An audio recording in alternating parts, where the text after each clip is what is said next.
selamat pagi. Perkenalkan, nama saya Satria Ramadan. Saya di sini akan menjadi presenter yang membahas tentang apa itu definisi penyimpangan sosial.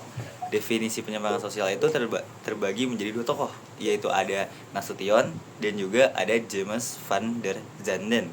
Nah, Nasution itu adalah pembuat buku atau penerbit buku atau penulis buku juga, yaitu dari psikologi, pendidikan psikologi. Atau kalau James van der Zanden itu adalah penulis buku dari psikologi development. Nah, apa sih definisi penyimpangan sosial dari Nasution? Nah, kalau dari Nasution itu, itu yaitu suatu penyimpangan sosial yang dianggap buruk oleh suatu kalangan masyarakat. Nah, kalau misalkan dari James van der Zanden, yaitu suatu penyimpangan sosial atau sikap yang bertentangan dengan suatu hal baik dan tidak bisa ditoleransi. Mungkin itu saja yang bisa saya sampaikan. Kurang lebihnya mohon maaf. Wassalamualaikum warahmatullahi wabarakatuh. Assalamualaikum warahmatullahi wabarakatuh. Waalaikumsalam warahmatullahi wabarakatuh. Lagi dengan saya Dijadi Wisdira dari kelas 10-3. Di sini saya akan menjelaskan tentang penyebab penyimpangan sosial. Nah, penyebab penyimpangan sosial itu mempunyai dua faktor, yaitu faktor di internal dan faktor eksternal. Nah, yang faktor internal itu dari dalam diri, emosi, pengendalian diri, dan kebutuhan pribadi. Kalau faktor eksternal itu kayak dari lingkungan luar, masyarakat, dari keluarga. Mungkin sekian. Wassalamualaikum warahmatullahi wabarakatuh. Waalaikumsalam.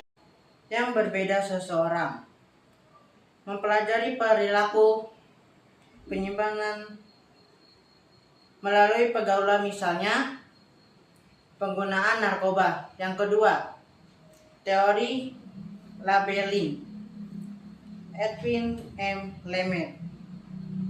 Seseorang menjadi penyimpangan karena proses labeling, julukan atau cap yang diberikan masyarakat. Labeling dapat mendorong orang ke arah dunia penyimpangan. Yang ketiga, teori fungsional.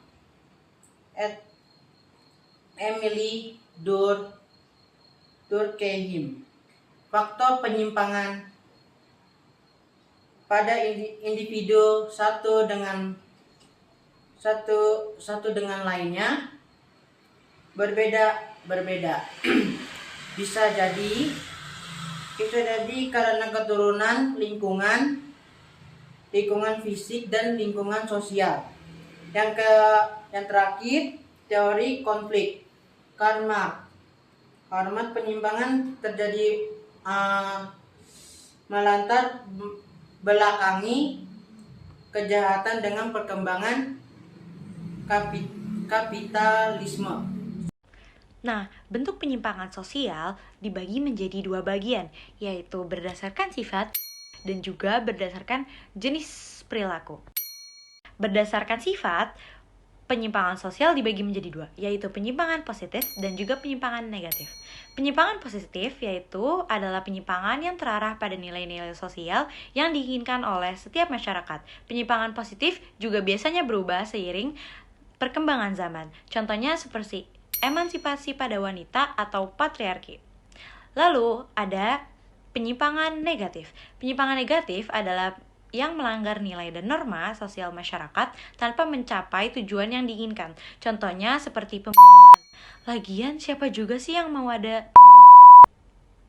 Oke, selanjutnya ada penyimpangan sosial berdasarkan jenis perilaku. Yang pertama ada penyimpangan premier, penyimpangan yang masih dapat ditoleransi masyarakat. Contohnya seperti murid yang terlambat ke sekolah. Lalu yang kedua ada penyimpangan sekunder, dilakukan secara terus-menerus oleh satu individu hingga tidak bisa ditoleransi masyarakat. Contohnya seperti orang yang addicted dengan narkoba. Lalu ada penyimpangan individual, dilakukan oleh suatu individu atau satu orang. Contohnya seperti suami yang melakukan KDRT kepada istrinya. Lalu yang terakhir ada penyimpangan kelompok, dilakukan oleh sekelompok orang. Dari namanya, pasti teman-teman udah tahu dong apa contohnya. Ya, bener banget, salah satunya adalah sekte sesat.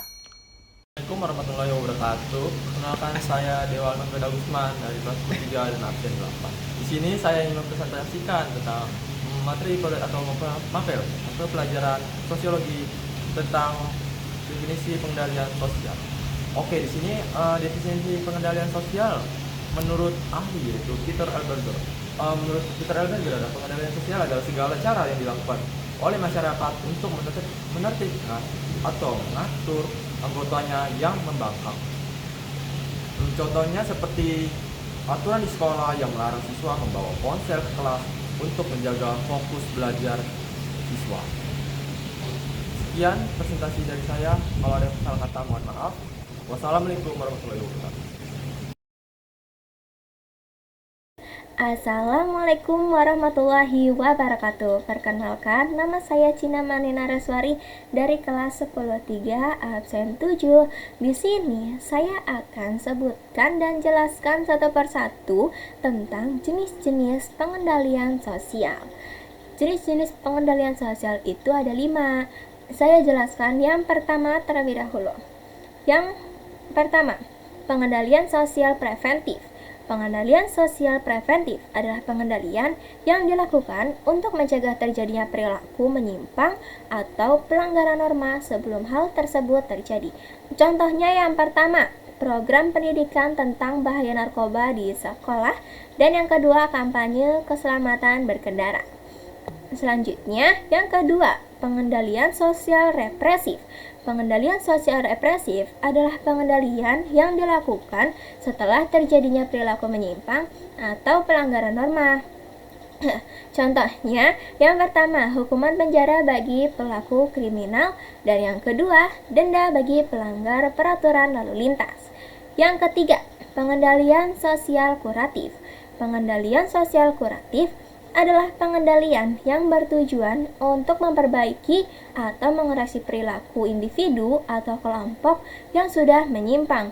Contohnya yang pertama, program rehabilitasi narkoba, dan yang kedua, bimbingan untuk pelaku kekerasan rumah tangga. Yang keempat, pengendalian sosial formal.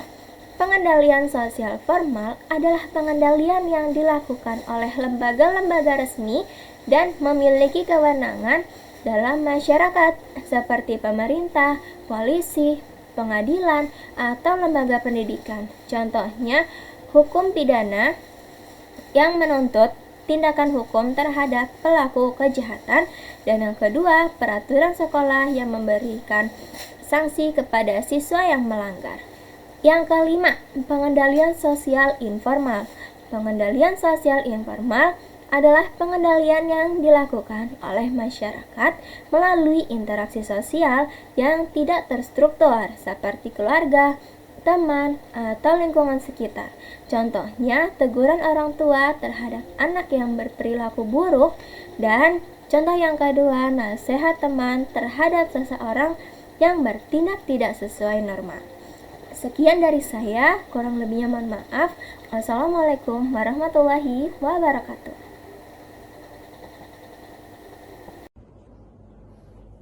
Perkenalkan, nama saya Aruni Fairuza Renata dan saya akan menjelaskan tentang cara-cara pengendalian sosial. Yang pertama itu ada pengendalian sosial persuasif, yaitu pengendalian yang dilakukan dengan cara mengajak. Yang kedua ada pengendalian sosial koersif, yaitu pengendalian yang dilakukan dengan cara kekerasan atau paksaan. Ketiga ada sosialisasi, yaitu untuk membiasakan orang lain untuk melakukan norma-norma atau sebuah kebiasaan yang baik.